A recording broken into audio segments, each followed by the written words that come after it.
I hope you enjoyed part 1 of Table Talk. These moms really, really are some of my favorites, and they had some great wisdom about self-care and how to get it and why we're not getting it. But in part 2, they're going to talk about how to get your husband to help you and why he might not be. It was a great conversation. And you know what? When moms like us get together, it always is. So I welcome you to today's Table Talk, part 2.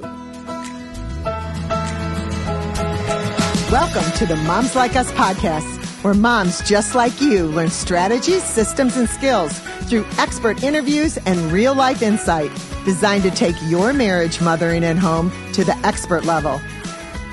Hi, I'm Mona Corwin, your mom mentor and host, author, international speaker, and the founder of the Moms Like Us Academy. I've been coaching moms for over 25 years, and I have some really good news for you. Motherhood isn't a natural talent. It's a skill, and you can learn it. You can crush it at motherhood instead of motherhood crushing you. So let's get to today's show. Welcome to part 2 of Table Talk. And we are moms just like you, sitting around talking about things that matter. And moms like us have to do this. We have to be intentional about playing with one another.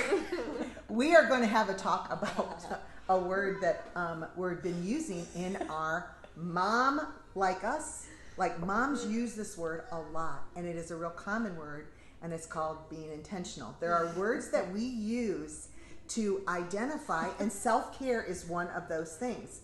We say self-care, and everybody just automatically thinks, oh, go get your nails. Oh, done. Oh, I just need an hour to do this. Self-care is not selfish, but it has to be sustainable. And there are things that are really, truly self-care that are more than a bubble bath.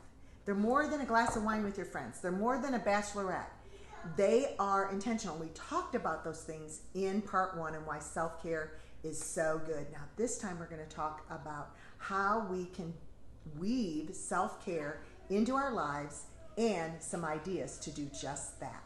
And you might just find some new definitions that you would prefer to use also as we talk. So, in part 1, you were talking about something really unique about having free electricity between 8 and 5 during the day. And I wanted her to elaborate on this because self-care is actually taking care of your budget. If you are stressed out on your budget and you don't have enough money to do the things that you need to do, then you're stressed. Can't do the things you want to do. No, and so you are more edgy, and you're not taking care of yourself or your family or your home or your marriage, or your spiritual life. We have to take our self-care all the way across the board and truly every avenue of our lives, including making our homes, being curators of our homes, and making those homes a place of heaven on earth, a place of peace, a place where it's a place of belonging, a place where you can fight and mess up and still be loved and still be, right? Yeah, that's good. And I think that, so tell me about this 9 to 5 free electricity. Don't you want to know? I am not at all like the electricity person by all means. I don't know how And if 6 of us buy your electricity, then we all get free electricity. It's not even one of those. It's just totally don't put it out there. This is not an ad for TXU, but it's they do free nights or whatever. So it's you get to pick the hours, and so ours was 8 to 5, and for us, it balances out. Again, I'm sure the rates are higher during the day, but we turn the air down at night, blah, blah, blah, whatever. Anyway, so nighttime, we just do everything at night. We run the dishwasher. We run the dryer. The washer and dryer. All those things that put high electricity or whatever.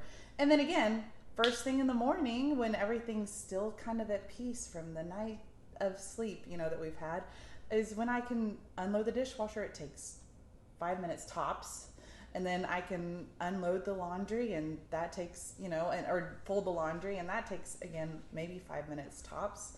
And so I've just spent 10 minutes that would normally create hours of work if you've let it pile up. and it makes our day just run. We have this fluidity. And my husband, who was not the most, I love you, honey, was not the most clean before I met him, has gotten in this rhythm too, though. You know, habits form, they say, over 21 days or whatever. We've been doing it a lot longer than 21 days now. And so everything is just kind of in this rhythm that really helps. And that's one of the things that, as a mom mentor, I do teach too. And that's why we have our Mom Life Planner. It's to teach rhythms and to have like habit, I call them hacking habits and attaching them to other habits, so that these kind of things can become just natural and normal. Like you said, you just get up in the morning, you just unload the dishwasher. It's not like dirty, the dishes are there. Every time you walk by the sink, you're like, oh, I gotta do those dishes, and oh my gosh, those dishes. And that puts a level of stress on our bodies that is just not necessary if we will totally get into the rhithms of life. Right. So and you've chosen to take some of those monotonous tasks off your plate at the time when you're the best version of yourself. Instead of waiting until you're at the worst version of yourself at the end of the day when you're exhausted and you're tired, you're fed up, your husband's already asleep in bed, your kids have been asleep for hours, and you're still up just ticking away, room for room, here, things in your hands all over the place. Like, you've chosen to take some of that stuff off your plate, put it on a shelf, put it away when you're at the very best in the morning, before you've had the opportunity to be irritated, frustrated, tired, hungry, something has happened. Unexpected comes up. Exactly. Yeah. And I think that's so smart. Given when you're cooking during the nap or whatever, or things like that, or when the kids are having downtime, because we've done reading time before. Whenever I was a nanny, we did reading time while the other ones were napping if they were out of nap schedule. When you're cooking, you still clean up as you go type thing. Let me also just give you my secret.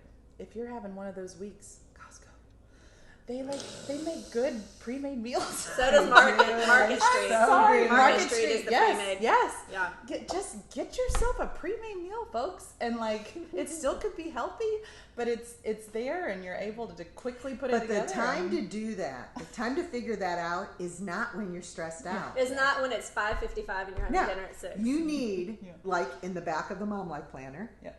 You need a list of the 10 favorite meals that you have, and that always you have the stuff for it in the thing, and some prepared meals that you have ideas. Because when you're stressed out and you're tired and you're in a hurry, the last thing you can do is think of something creative to do, and really all you want to do is pull cereal out. And that's okay. It is okay. That's okay but sometimes. It's not necessary, because you really can, if you are prepared, and make a habit of using the things that will remind you. Again, that is self-care, to keep your stress level down by the franticness that is a mom's life. And it's just because we never know what's going to happen. I actually really like meal planning. You have some good ideas. I like meal planning. So one of the things, and I have to put it in my calendar because I have meetings with people, and I have people that come over for discipleship, and my life is full, and my newborn just sits there and cuddles, so sweet. But I have to put in my planner, this is the morning I'm going to the grocery store, and this is the 2 hours I'm blocking for meal prep. Like, I have to put it in my planner, or at 5:40, I'm looking up, I'm like, oh, was today taco soup? I don't remember. I'm out of 3 cans of beans. And that doesn't sound stressful. That sounds little, but Mona's right. Those little stressors, like, after a while, you're so overwhelmed, right? So I chop my veggies. I get them in my separate little, containers, and I have everything ready to go, so that when it's time to prep for dinner, Eva's at the counter doing her homework, Isaac's usually reading a book or doing a puzzle or playing Legos, Ben is usually asleep, and I'm talking with Eva about her day while I'm putting in the vegetables that have already been cut in the thing to make the spaghetti. One thing I said to Kyle long years ago was, I want to make sure our home is somewhere that I want to be. I don't want to just view, and I think part of it could be self-care, right? I just got to get out of here. This is what, real life happens, or real joy, or real refreshment, or real peace happens when I'm out of here. No, I want to create a home that I want to be in. I want to create a home that my kids want to be in. When they are off at college, they want to come visit, not because I need them to come visit, but because they know they're home, right? They know that they're accepted and loved, and there's joy and there's laughter. And some of that happens when there's a little work on my end. But the self-care part isn't necessarily the chopping, which is a little relaxing. I love but it's not chopping. But it's not necessarily the chopping, but it's the, Chopping classes look next. how relaxing, like, look how fun dinner is right now. That's, like that kind of kudos, that's kind of self-care to me. Because I'm like, oh, I did this. Yeah. You know, like I created this wonderful moment or this rhythm in our family or this different thing. And so part of it for me is meal prep. And I always keep 2 things in the freezer because one day last week, Eva surprisingly didn't have homework. And I was like, oh, we're going to the pool. And then I was like, super fun mom, and that's self-care too. But, you know, I think part of it too with that is saying what's something that I really love. And that is the thing that you do with your kids. Like, yeah, you want to get to know your kids and you want to let their talent shine and whatever.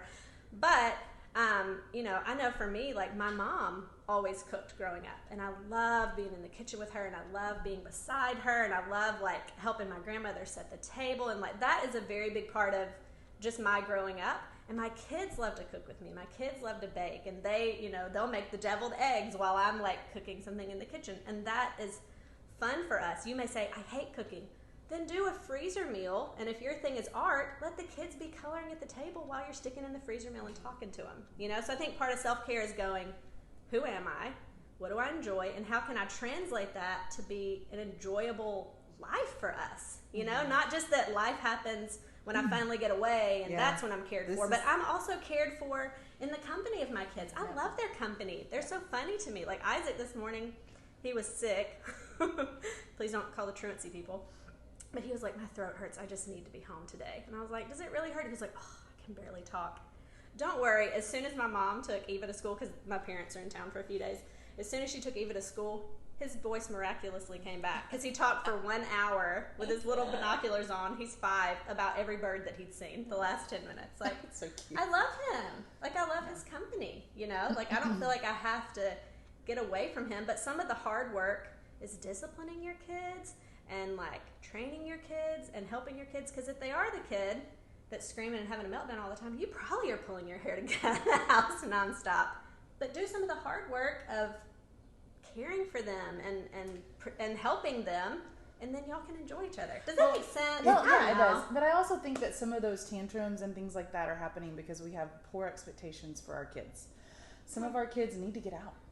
You know, like we're keeping them inside all the time, and I'm sorry, but I get cabin fever after a while too, you know. But you're looking at this child, there's like been some studies where it's like, you know, the little 1-year-olds like, you know, I mean, like their little attention spans are just everywhere. They're firing at all cylinders. And then like slowly over time, they start to be able to go, and then they slowly can sit. And we're expecting them to sit and play for so long, and they're like, I'm tired of this, you know, or they're not napped, or they're not feeding, or, you know, whatever. They don't have the things that they need to set them up for success. And I think that's a big part too of like, we need to make sure, that's why we go to the pond once a day. For me, it's peaceful. He's just kicking his legs in his, you know, stroller, and he gets to see the ducks, and he gets to, you know, we're able to talk about God's creation, and I'm just able to have peace for a little bit. He's able to explore and see everything, and eventually he'll be able to chase the ducks, you know, like, and for us that's like, it brings peace in our day. But we're also getting out, and I'm not sitting there having to entertain him the whole time and exhaust myself and trying to figure out how to make sure he's happy. It really is amazing. Y'all are such good moms anyways, but there are moms that don't know how to mother. They don't know how to mother. They didn't see it. They didn't see it growing up. What they're seeing on Instagram is women in yoga pants with puke on them, and it's like, I mean, I take pictures of these memes that are just so honoring. They're mean to themselves. Right. It's dishonoring to their role as moms. It degrades their children, and when I see those, I know that it's a mom that hasn't been encouraged in the things that we're talking about, in finding joy in your motherhood and finding practical ways to make the home truly the center of our world, because that's what God did. God put us in a garden as a family. That was his goal. The Garden of Eden wasn't the whole world. It was a place in the world, Garden of Eden, And now we're supposed to make this on earth as much like the way God would have it as we can.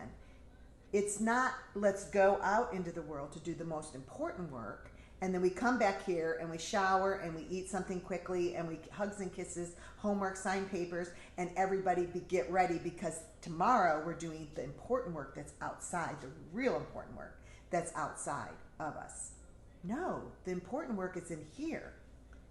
Yeah, is your home a drop zone Yes. or is it a home? And we get to decide that. You do. With our choices, with our rhythm, with our activities. And a big part of us is we get to decide that as the mom, as the women, you know? But that's not what's happening. In our culture, it's like, this is not important. Like, wherever you put your kids for school, your responsibility to teach them things is still part of your job, your role as a mom. And I had a woman that said, no, we're going to put our little one in public school and we feel really good about it. And I'm like, awesome, great.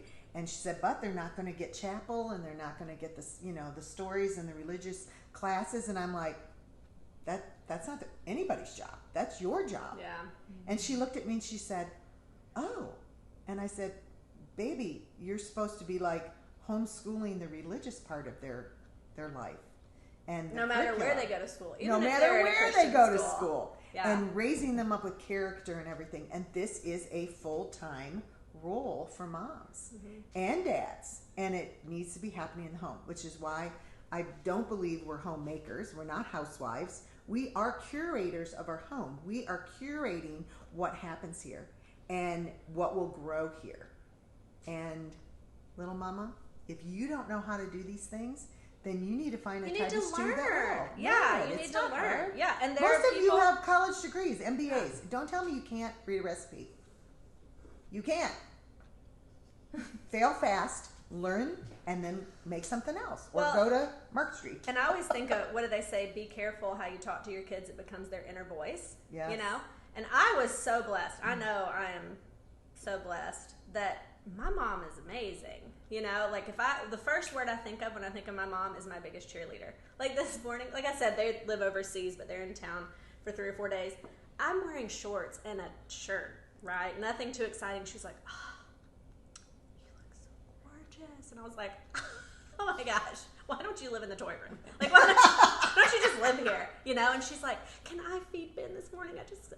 My arms ache for him when I'm not in town. I'm like, oh my gosh. Like, so what do I hear? Like, I don't leave there thinking, oh my gosh, my mom is probably so exhausted with my kids. I better hurry up and get home. Like, I better hurry up and like, oh man, I need to like get some roses for her, some flowers, like, because she's doing this nice thing for me. I'm thinking, my kids feel enjoyed right now.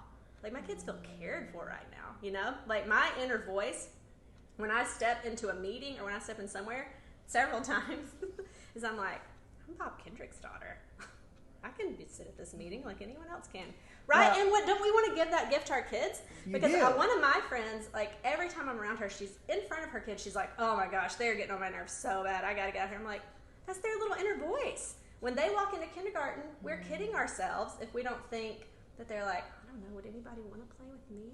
Right? I mean, I don't know. Well, you had it. You had a good thing.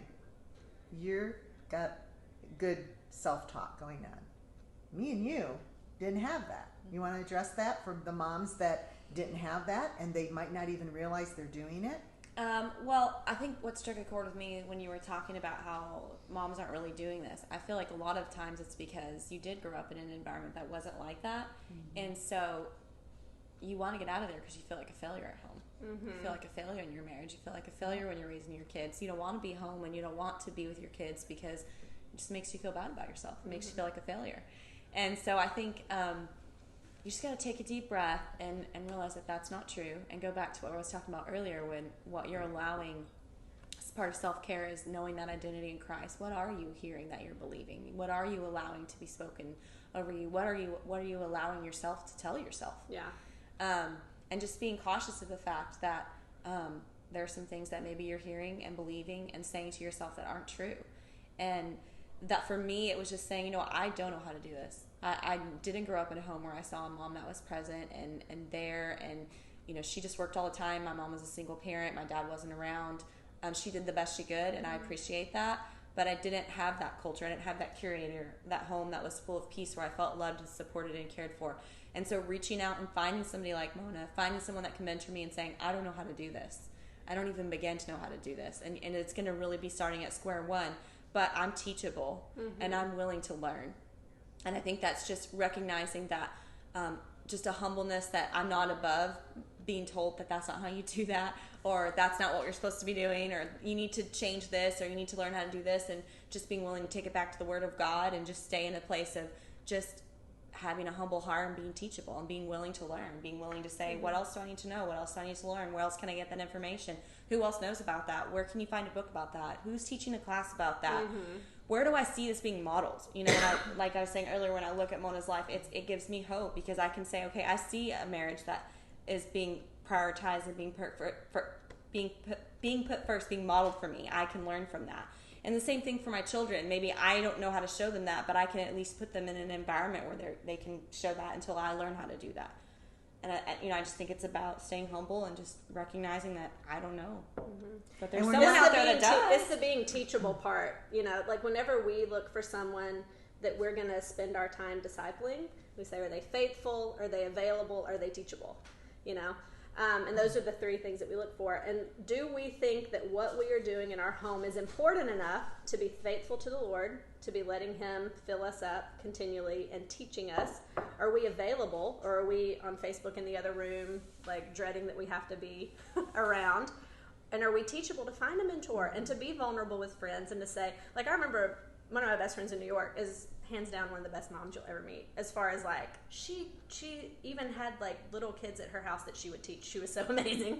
And I remember one time I was like, okay, how in the world is Fairly like 11 months old and she sits and just eats, and like she sits until the meal's over and then she gets down? Like my 11-month-old is like pulling and doing and then like grabbing food off of his plate, and like, how does she do that? And she's like, well, gosh, I guess I need to think about what I'm doing. And I was like, I'm coming to your house at dinner and I'm watching what you're doing. So I sat at her house, and Fairly, like, one time she read a book to her, one time, she's like engaging her at the table, and I'm like, oh, I haven't been doing that. I've been just expecting you to sit here, like you're 10. And, but it took me going, this is something I want to learn, and I don't feel like you're better than me. I don't feel like, I don't feel threatened by you. I don't feel threatened by It's you. not I feel about like this is something I want to learn, Yeah. and you do this really well, and you do it well enough where I'm like, I will even bring food over if you will just show me how you do this, and so part of it is humbly going, hey, guess what? No mom is perfect. No mom does self-care perfect. We need to get back to self-care. We're teaching and like talking about different stuff. One thing I do for self-care is I go to the gym 1 hour a week. Now, granted, I should probably go about 12 hours a week, but it's 1 hour, and I love it because Kyle has said, you know what, I will work from home and go to work 30 minutes later, which I don't feel bad him doing because he works several nights, and so I go to the gym, and they're playing like 90s rap, and so I'm kind of cracking up because I'm like, oh, these are songs that I listened to in college. And it's like all people in there that are my age, and so there's not like a 15-year-old that's crushing the workout, and like I'm like, Right. But that's part of my self-care is I go to the gym once a week. I do like meal prep. I make sure that when it's a play date, it's not just like kids that my kids enjoy, but it's also a friend that we can sit there and laugh and talk, and that fills my cup, So sometimes it's alone time, sometimes it's, friend time, but like we said last week, like I have a planner, and I plan to make sure that I'm getting those things, because if I don't plan it, it's not going to happen. And I don't expect my husband to have a shared calendar and go, oh, but are you making sure like you have some, whenever he says those things, it's like, hey, I see that you are exhausted. What are you doing? Right? But I don't expect him to be like my admin. No. Right? And so part of self-care is me going, I am worth not just living till I'm 35, but my role is important enough in this house where I want to be healthy and filled with joy and filled with peace, so I can give those gifts to my kids too. And so part of that's planning, part of it takes hard work, and part of it is like developing something that's sustainable. That's really good. So. One of the things that I love to do, and I did this for myself, we talked about it for just a second earlier, that your soul satisfaction, it's like your soul is your mind, your will, and your emotion. And it's the part of you that's unique and special. It's your personality. It's the things you like. And God has given you gifts and talents and abilities that are unique to you and all those things about you. And you're not supposed to take those and put them over here when you have a baby or when you get married. And it doesn't mean you get rid of it. It means you might not get to do it to the level that you did it before. But when you do your self-care, dip out of that. If you have loved doing hair and you have loved braids, and when people come in, you're just like, oh my gosh, I love this. And how did you use that? This whole thing, yeah. When you do that and you love those things, then when you have some time, 15 minutes, because someone hasn't woken up for their nap or you waiting in carpool, then why don't you get on Pinterest and scroll braids? Something that satisfies the thing that you love. Instead of being on Instagram and looking at all the ways you're not, why don't you feed that part of you that has gifts and talents that God created just in you? For me, I was a quilter and I loved quilting. And so when I would have, my kids would be taking their nap, we didn't have the scrolling, but I would have my books and I would just look through the pages of that, and it satisfies your soul. And if you don't do that, like you don't come out of your self-care time or the time where you've gone just to have a cup of coffee, if you come home and you don't feel refreshed and satisfied, even if it's messy in the house, then it might be that you need to look at dipping into those gifts and talents and satisfying the soul. And you mentioned that. Well, and I'll also say, just to go off of you, I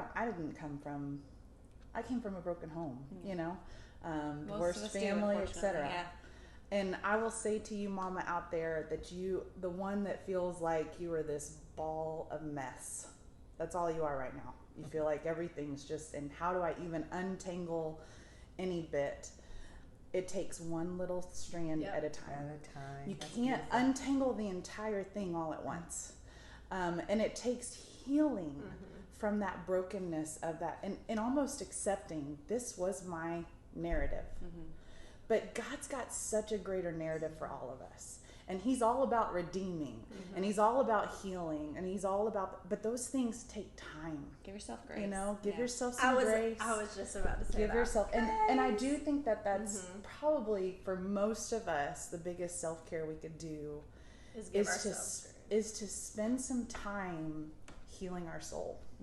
And caring and being able to see where the brokenness is. You have to look into the brokenness, kind of almost like you're giving your birth, you know, like you have to almost go into that pain in order for that contraction to be over with. You always have to go there to be able to start healing, so you can start seeing what can my narrative look like. It's part of this bigger narrative that God's had this whole time, right? Of redemption through Christ. Like, we're so grateful. But what can my family narrative look like to the world, but also to each other? How can we learn to love well? How can we learn to serve each other well? How can we? And that is going to be what grips your soul and starts pulling those strands. And it is going to take, just start one thing. Just for the next 2 or 3 weeks, start one thing. Whether it's the dishes every night and starting every morning, whatever. And slowly starting that, let that rhythm start. Don't do everything at once, because then you're going to feel overwhelmed, chaotic, and you're going to throw your hands up in the air and you're going to be like, forget this, I can't do it. You know, and it's just not going to change. But time, just give yourself time and grace and prayer. Lots of prayer. We are out of time. Well, let me say, I think you nailed it with learn to love well, and give yourself grace, right? There's some weeks that I look at my calendar, I'm like, oh no, I forgot to schedule a morning where I have, you know, this, and this. And now it's like all meetings all week. What have I done? You know, and so give yourself grace that you're not perfect. You weren't meant to be. If you were meant to be perfect, we wouldn't need a perfect Savior. You know, so give yourself grace that that you're learning this. Get some friends that will learn it with you, that can help you out. Maybe get a mentor, and give yourself grace, because man, if you would have seen me different spots in my mom life, I didn't do this well. I feel like it's just now with this third one that I'm like, oh, I see that was necessary. Like, I see that sleeping is, important. Like, things that should be so obvious, right? But I think I didn't have the permission to care for myself, because I saw it as my job. I see this as my job. But even with any job, you have downtime, right? Like, you have time where you have paid vacation, or like whatever it is. And so I think realizing to give yourself grace and to learn to do these things. Like, this isn't something where you automatically go, oh, I know the 3 things that would create rhythm in my home. There's probably 20 blogs that say that, 3 things to create rhythm. But that's not your home. You need to get alone with the Father and say, okay, in my home, where are the places that are out of order? Like, in my speech to my husband, or in the way I talk about my kids or to my kids, where is the disorder? Lord, you have to show me these things, and you need to give me some community, and pray. Give yourself grace, and also realize we don't already have the answers. We have to learn them, because you're different than every other mom. So true. And Jess, you got a wrap? You got something to wrap it up? Just basically what I said at the very beginning, that self-love is all rooted in your identity in Christ. Yep. And pulling that thread and starting the healing and giving yourself grace and knowing for sure that you are wholly and fully loved by the Father, completely in every way, and that grace is sufficient for today. And just taking a deep breath, taking it one day at a time, and just remembering that, that you're loved. Yep. Love it. And moms like us do things like this. But moms like us, more importantly, lean on one another. We lean on our God, and we help one another live a life that is honoring to Him. Mm-hmm. And our culture isn't like that. And so we have to make a way for ourselves. And I hope that you've enjoyed this table talk with our friends. And we will do this again. Thanks for coming, y'all. You should tell us what topic you want to hear about. Oh, yeah. Why don't y'all tell us what kind of topics, DM us or comment below what topics you would like to hear us talk about on the table.